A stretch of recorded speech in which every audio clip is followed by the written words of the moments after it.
Monitoring the situation with regard to the status of minorities. There are reports of initiatives by various groups and organizations to ensure their protection and well-being.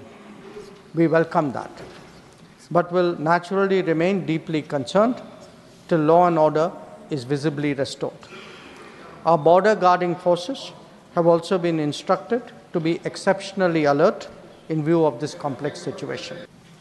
Concern about recent violence and instability there is shared across the political spectrum. Since the election in January 2024, there has been considerable tension, deep divides, and growing polarization in Bangladesh politics. This underlying foundation aggravated a student agitation that started in June this year. There was growing violence, including attacks on public buildings and infrastructure, as well as traffic and rail obstruction. The violence continued through the month of July. Throughout this period, we repeatedly counseled restraint and urged that the situation be diffused through dialogue. Similar urgings were made to various political forces with whom we were in touch. So, despite a Supreme Court judgment on 21 July, there was no let-up in the public agitation. Various decisions and actions taken thereafter only exacerbated the situation. The agitation at this stage coalesced around a one-point agenda, that is that the Prime Minister, Sheikh Hasina, should step down. On 4th August, events took a very serious turn. Attacks on the police, including police stations and government installations, intensified even as overall levels of violence greatly escalated. Properties of individuals associated with the regime were torched across the country. What was particularly worrying was that minorities, their businesses and temples also came under attack at multiple locations. The full extent of this is still not clear.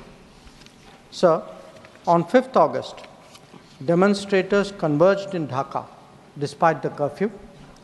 Our understanding is that after a meeting with leaders of the security establishment, Prime Minister Sheikh Hasina apparently made the decision to resign. At very short notice, she requested approval to come for the moment to India. We simultaneously received a request for flight clearance from Bangladesh authorities.